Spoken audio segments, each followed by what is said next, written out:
Hey, I'm here in Union Square, and I'm here with this band named Silence of the Martyr. Their names are. I'm Brian. Lorenzo. Andrew? Hey guys, I'm doing a little documentary on hair. So my first question for you is, what do you consider? What is like? How do you define your style? I'm just an independent person. I like headbanging. That's why I have it like this. I just style it in a way so it looks good. It works.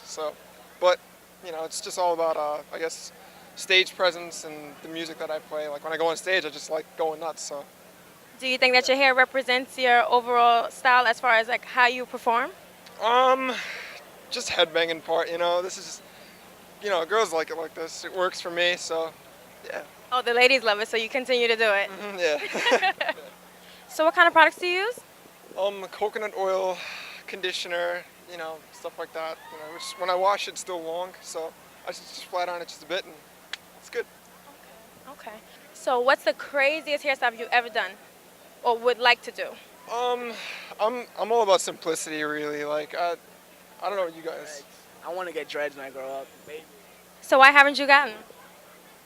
So I haven't had time to Gotta grow grow my the hair hair. first. Yeah. It looks like you just got a fresh cut. That's why I'm Yeah, asking. Well, thank you so much, guys, for taking the time out. And once again, introduce yourselves and tell them what we're watching. I'm Brian, and you're. Sorry, Okay, go sorry. ahead. I'm Brian, Lorenzo. I'm Andrew. and you're watching Main Eye TV. Thanks.